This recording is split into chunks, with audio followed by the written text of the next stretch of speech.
Wigeze utekereza isi aho ikiremwamuntu kitagikoresha ubwonko mu kwiga, gukora ibintu bigiye bitandukanye, kuvuga ndetse n'ibindi bintu byose bikontororwa n'ubwonko. Ibi bigakorwa na cipu ishyirwa mu bwonko bw'ikiremwamuntu, ikabasha gukontorora ibyo akora byose, harimo nko gukina game, gutwara drone n'ibindi. Ibi ni ibitekerezo bishyirwa mu bikorwa, uratekereza gusa ubundi computer igakora. Ibi ntabwo ari amateka kandi si n'inzozi, ibi ni ejo hazaza. Kompanyi Neuralink yo muri Leta Zunze Ubumwe za Amerika, ibitekerezo yabigize impamo.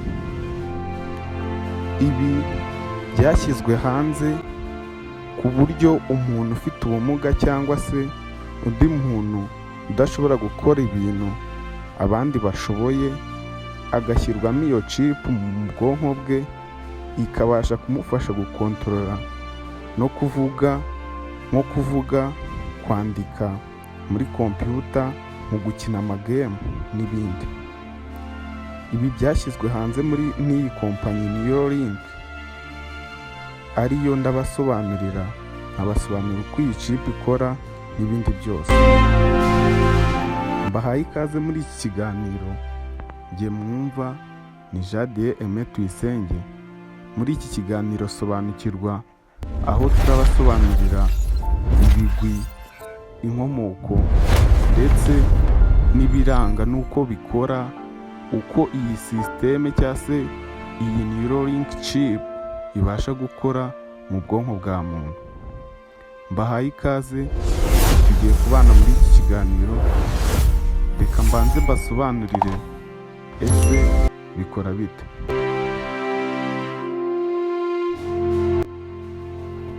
Kugira ngo usobanukirwe Neuralink icyo ari cyo, ugomba kumenya uyu biliyoneri witwa Elon Musk.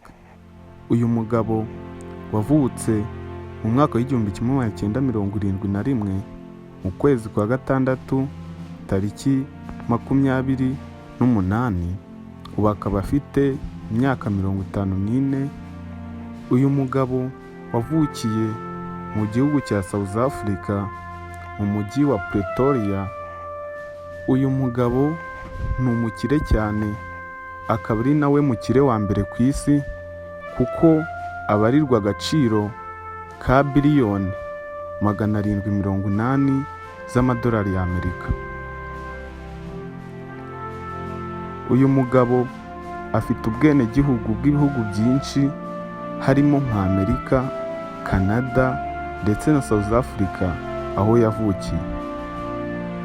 Uyu mugabo yize amashuri menshi, ariko ishuri rya kaminuza yaryize muri Pennsylvania School, aho yize ubugeni na siyansi, Arts and Science. Uyu mugabo yavutse ku babyeyi babiri, ari bo Elon Musk, Maya Musk. Abo ni ababyeyi ba Elon Musk. Uyu mugabo ni umukire cyane, akaba afite kampani zigiye zitandukanye, twavuga nka OpenAI ariyo yakoze ChatGPT ndetse n'ayandi ma AI agiye atandukanye. Uruganda rwe Tesla rukora imodoka zigiye zitandukanye.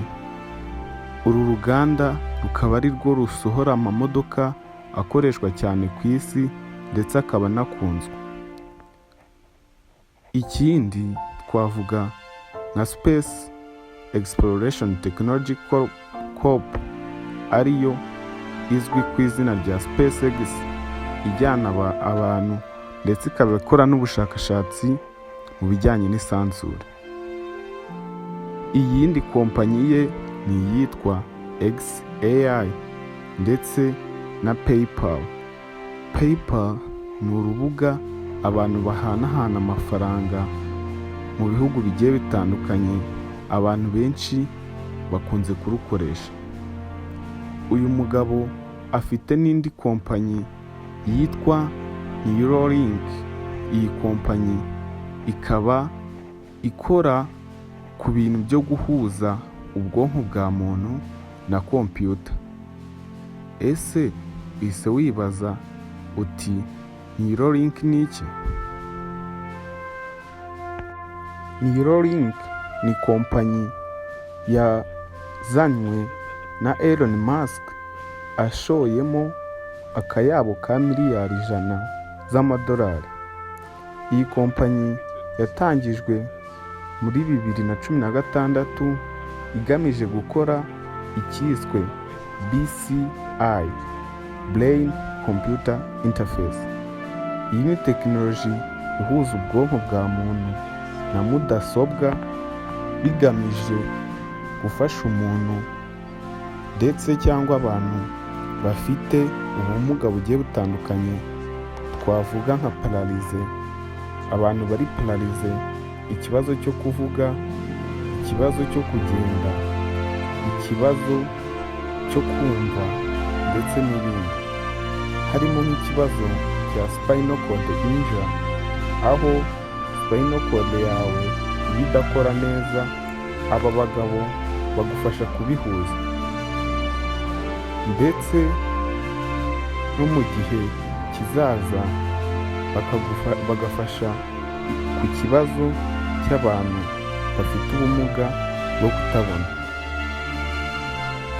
Aba bagabo bakoze icyitwa The Link, cyangwa se chipu ishyirwa mu bwonko bwa muntu bifashishijwe robot ibasha kureba neza igice cy'ubwonko kitarangirika, kugira ngo iyi chipu ishyirwe mu bwonko bwawe, ijye isoma electrical signal cyangwa se amakuru mu bwonko bwawe agenda mu buryo bw'amashanyarazi, ikayaha command muri kompiyuta, ubundi kompiyuta igakora ibintu watekereje.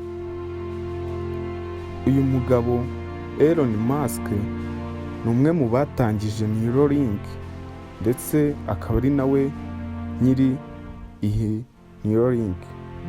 Yayitangije agamije gufasha abantu bafite ubumuga, kandi akaba atekereza ko mu gihe kizaza umuntu azaba ameze nka AI. Ese Neuralink ni iki? Mu mutwe wawe harimo ibyitwa neurons, twagereranya mu kinyarwanda nk'imyakura y'ubwonko, birenga miliyari 80, byose biri mu bwonko bwawe. Ibi bikora ibitekerezo byawe byose. Ibyo utekereza byose bikorwa n'icyo cyitwa neuron. Iyo utekereje, neuron zohereza amakuru mu buryo bw'amashanyarazi mato cyangwa se signal.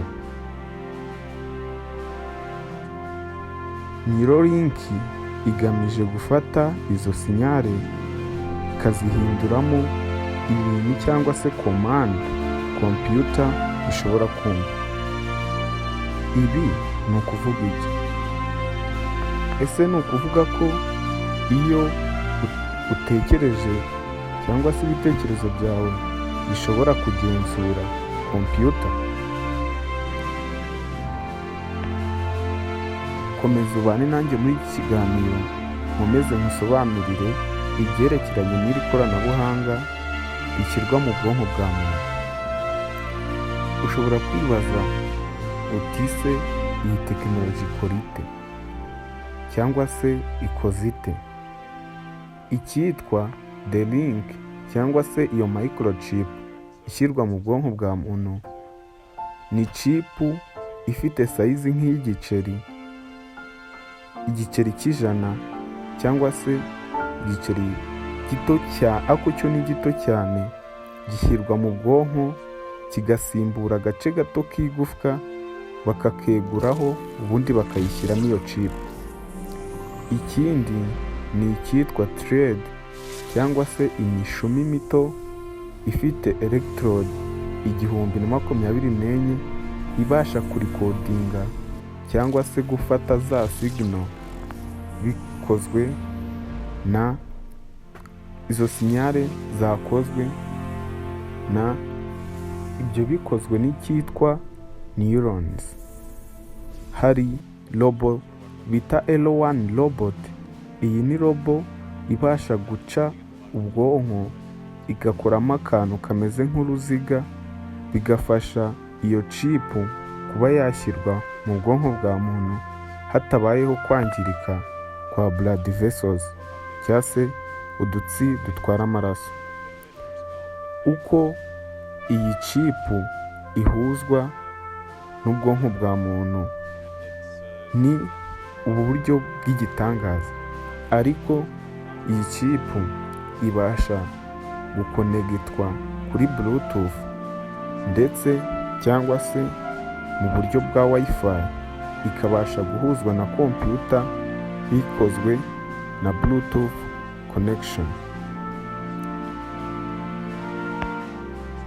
Mu mwaka w'2026 mu kwezi kwa kane, The Neuralink cyangwa se iyi kampani ya Elon Musk yatangiye gukorera isuzuma ku kiremwamuntu.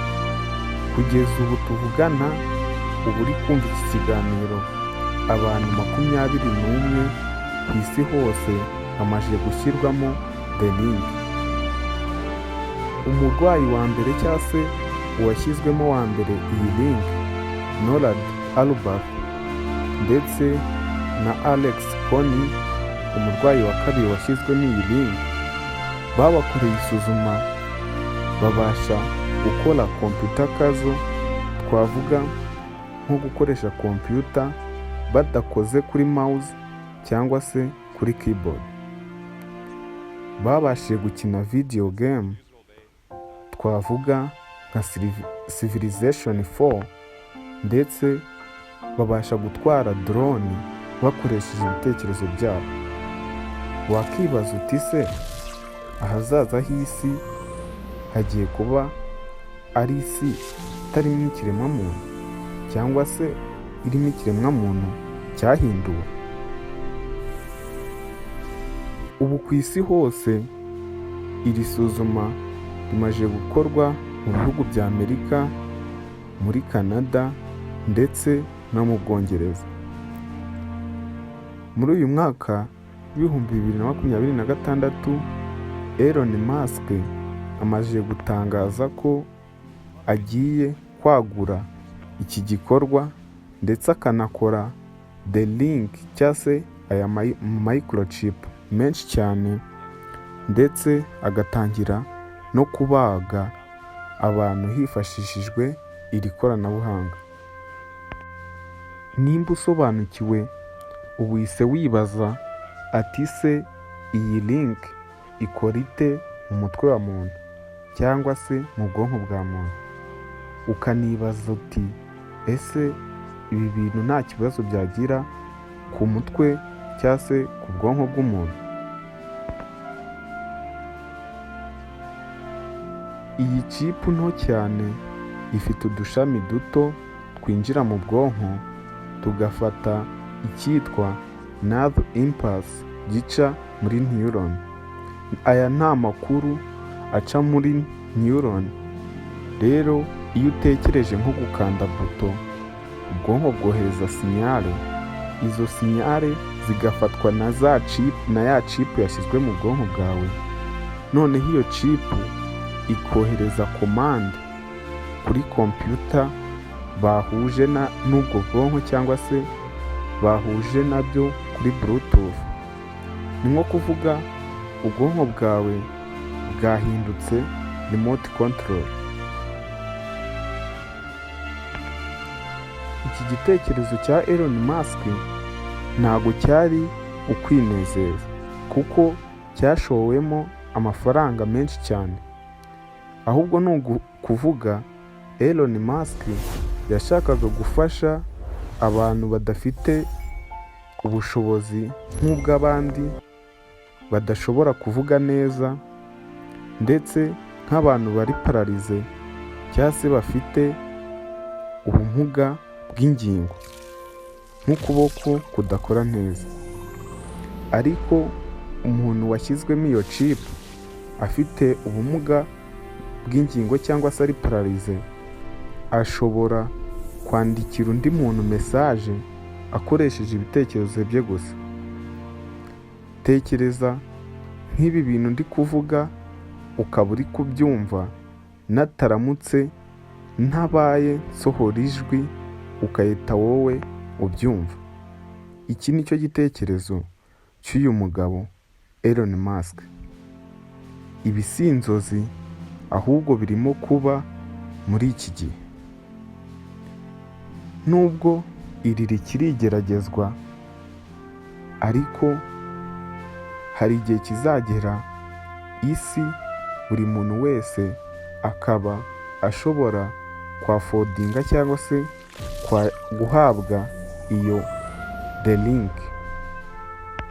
Ni igeragezwa ryakozwe ku abantu bafite iyi chip bashoboye gukontorora computer n'ibitekerezo byabo, gukina game, kwandika, kugenda muri digital world cyangwa se isi ya digital, ndetse no gukora ibindi bikorwa badakoresheje umubiri.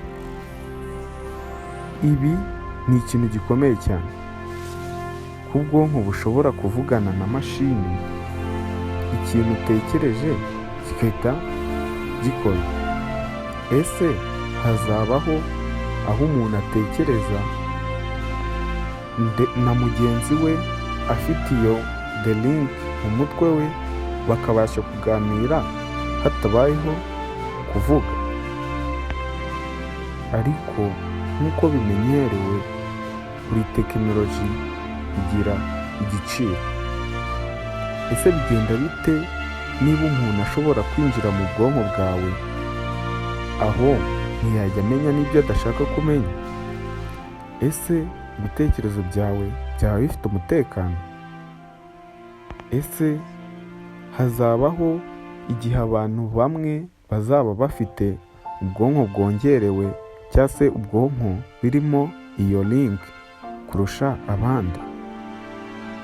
Ibi bibazo kugeza ubu njye nawe ntiturabasha kubibonera igisubizo.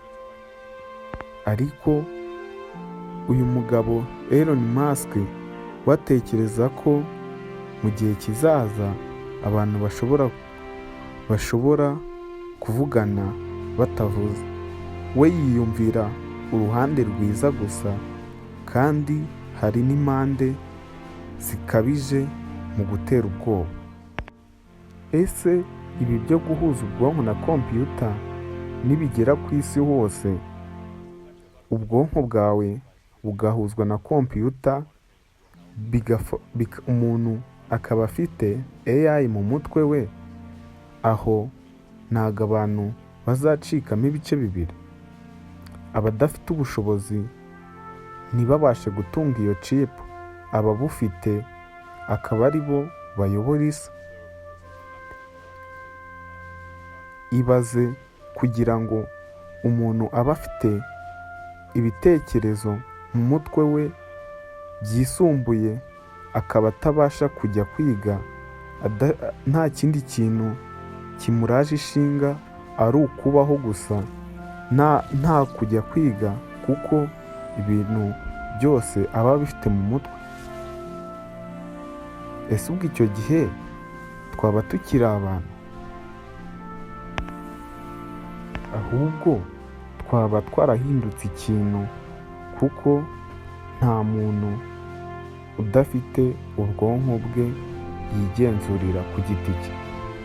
Human cyangwa se umuntu na mashini hamwe.